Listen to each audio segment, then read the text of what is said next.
नमस्कार। टीचर भी YouTube channel में आपका एक बार फिर से बहुत बहुत स्वागत है। आपने अभी तक इस चैनल को सब्सक्राइब नहीं किए हैं तो लाल रंग का बटन दबाकर चैनल को सब्सक्राइब कर ले और बगल के घंटा बजा दे ताकि इस चैनल पर जो वीडियो अपलोड हो वह सबसे पहले आप तक पहुंचे। हाँ दोस्तों, लाइक करना नहीं भूलेंगे क्योंकि आपके लाइक करने से ही हमारे मेहनत का फल मिलता है। शिक्षक एवं शिक्षा जगत की खबर पाने के लिए आप हमारे वेबसाइट www.teacharbhi.com से प्राप्त कर सकते हैं। तो आइए जानते हैं इस वक्त शिक्षकों के लिए क्या बड़ी खबर आ रही है। पदाधिकारी के लापरवाही से शिक्षक दिवस पर वेतन से महरूम रहेंगे शिक्षक, आक्रोशित हुए शिक्षक। यह खबर समस्तीपुर से आ रही है, जहां बिहार पंचायत नगर प्रारंभिक शिक्षक संघ मूल समस्तीपुर की ओर से सभी शिक्षकों को सूचित किया जाता है कि जीओबी मद से समस्तीपुर जिले के रोसड़ा और खानपुर प्रखंड का माह जुलाई 21 का वेतन भुगतान संबंधी पदाधिकारियों की लापरवाही से लंबित है। इसलिए दोनों प्रखंड कार्यालय से वेतन संबंधित विपत्र एवं निगेटिव पॉजिटिव तथा कोविड-19 टीकाकरण प्रतिवेदन जिला कार्यक्रम पदाधिकारी स्थापना समस्तीपुर कार्यालय से ससमय उपलब्ध नहीं कराया गया है, जिसके कारण वेतन विपत्र कोषागार समस्तीपुर में लंबित से भेजा गया। इसलिए शनिवार को माह जुलाई का वेतन भुगतान रोसड़ा और खानपुर प्रखंड का नहीं होने की उम्मीद है। हालांकि सोमवार से वेतन भुगतान होने की पूर्ण संभावना है। इसलिए दोनों प्रखंड के शिक्षकों में शिक्षक दिवस के अवसर पर मायूसी छाई हुई है। इधर बिहार सरकार द्वारा शिक्षकों को स्नातक ग्रेड में प्रोन्नति एवं 15% वृद्धि की घोषणा कर शिक्षकों के साथ छलने का काम किया जा रहा है। इससे शिक्षकों में असंतोष है। बिहार पंचायत नगर प्रारंभिक शिक्षक संघ समस्तीपुर के जिला अध्यक्ष कुमार रजनीश ने कहा कि बिहार सरकार हम शिक्षकों को गुमराह कर शोषण करना चाहती है। इसलिए 5 सितंबर को शिक्षक दिवस 2021 के शुभ अवसर पर जिले के सभी पंचायत प्रखंड नगर शिक्षक अपनी मांगों की पूर्ति के लिए संकल्प लेंगे। उन्होंने कहा कि शिक्षक नियमावली के अनुरूप वित्तीय एवं प्रोन्नति के लाभ यथाशीघ्र लागू नहीं करती है तो शिक्षक संघ बाध्य होकर संबंधित पदाधिकारियों के विरुद्ध न्यायालय का शरण लेगी। शिक्षक को चाहिए सुविधा और सम्मान। अध्यापकों के कल्याण के लिए आवश्यक कदम उठाए जाने अनिवार्य हैं क्योंकि वही भावी पीढ़ी का निर्माण करते हैं। कई वर्ष पहले एक राज्य के मुख्यमंत्री के साथ हवाई यात्रा के दौरान विस्तृत चर्चा व अवसर मिला। इसमें शिक्षा सुधार, अनियमित नियुक्तियां, संविदा अध्यापकों का चलन, अध्यापकों की अनुपस्थिति जैसे मुद्दों पर चर्चा हुई।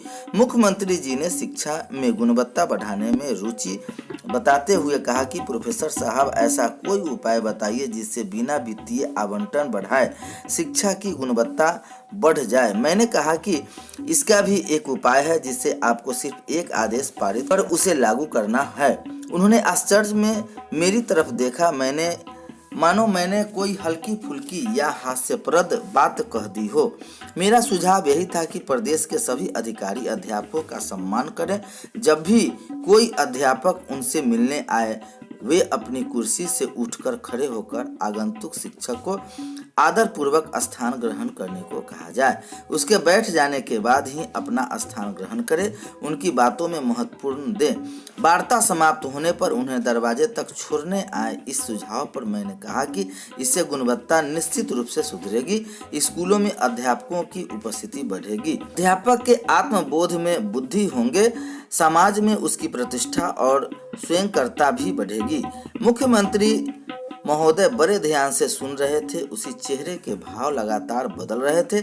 मेरी बात समाप्त होने के बाद वह कुछ समय विचारमन होकर बोले कि मेरे लिए यह करना संभव नहीं। नीति नेताओं के मेरे लिए सुझाव भले ही अव्यवहारिक लगते हों, लेकिन उनमें अपना पूर्ण विश्वास होने के कारण मैं लगातार उन्हें दोहराता रहा हूँ। पिछले कुछ वर्षों में इंग्लैंड की शिक्षा व्यवस्था खासी चर्चित रही। देश से कई दल वहां के शिक्षा परिदृश्य का अवलोकन करने के लिए भी गए। मालूम नहीं कि उन्होंने इस पर गौर किया हो या फिनलैंड के समाज में सबसे विशिष्ट व्यक्ति या कहे वीआईपी का दर्जा शिक्षक को ही प्राप्त है। इसका उल्लेख किसी अनुक्रमण सूची में तो नहीं है, परंतु वहाँ के लोगों के व्यवहार में यह प्रत्यक्ष दिखता है। मुझे पता चला कि भारत में जो महत्व संघ लोक सेवा आयोग परीक्षा का है, वही प्रतिष्ठा फिनलैंड में अध्यापक प्रशिक्षण का है। पाठ्यक्रम के लिए आयोजित परीक्षा को प्राप्त है। इसका अर्थ है कि सबसे श्रेष्ठ प्रतिभाएं ही अध्यापक वर्ग में प्रवेश पाई जाती है। ऐसे में शिक्षक दिवस के अवसर पर मेरे मन में इस आकांक्षा का अंकुर फूटा। स्वाभाविक ही कि सरकार कोई ऐसी घोषणा करे जिससे देश में प्रत्येक अध्यापक को सामाजिक एवं प्रशासनिक व्यवस्था के सोपान में मानवीय गरिमा, अपेक्षित सम्मान और प्रतिष्ठा सुनिश्चित हो। नई शिक्षा नीति के शिक्षा व्यवस्था में क्रांतिकारी परिवर्तन की आशा बधी है। इसमें अपेक्षित परिणामों के लिए बहुआयामी प्रयास आवश्यक होंगे और शिक्षकों का योगदान ही ऐसे प्रयासों के केंद्र में होगा।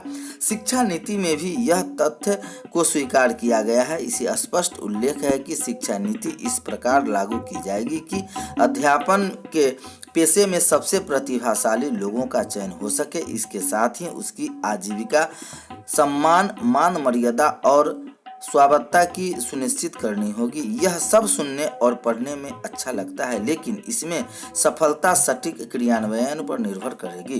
दरअसल इसमें संदेह इस बात से भी उभरते हैं कि पिछले कुछ समय से अध्यापक को ऐसे आश्वासन दिए जा रहे हैं, परंतु उन पर प्रगति, उन्नति उत्साहजनक नहीं रही। शिक्षण संस्थानों में शिक्षकों के तमाम पद रिक्त हैं।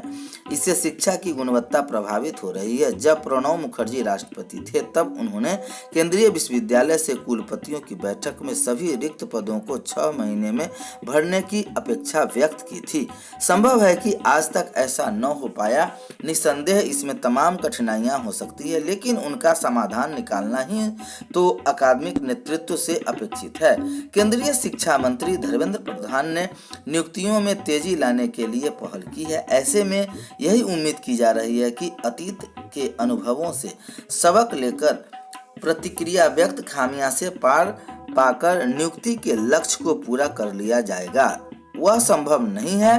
दृढ़ इच्छा शक्ति और कार्य संस्कृति में परिवर्तन से इसे प्राप्त किया जा सकता है। भारत के अध्यापकों की कर्मठता, लगनशीलता और नया सीखने की तत्परता के नए उदाहरण बीते दिनों देखने को मिला। जो शिक्षक मोबाइल के उपयोग को लेकर हिचकते थे, उन्हें कोरोना के ठीक कठिन समय में उसी मोबाइल को ऑनलाइन शिक्षा का मंच बना लिया। नेटवर्क सहित तमाम तकनीकी बाधाओं से जूझने के बावजूद उनकी यह मुहिम जारी रही। उन्होंने कई आवश्यक सर्वेक्षणों में भी अपनी महती भूमिका निभाई। इसी दौरान संक्रमण में चपेट में आकर कई शिक्षक काल कवलित भी हो गए। देश में अध्यापकों के कल्याण के लिए आवश्यक कदम उठाए जाने अनिवार्य है, क्योंकि वही देश की भावी पीढ़ी का निर्माण करते हैं।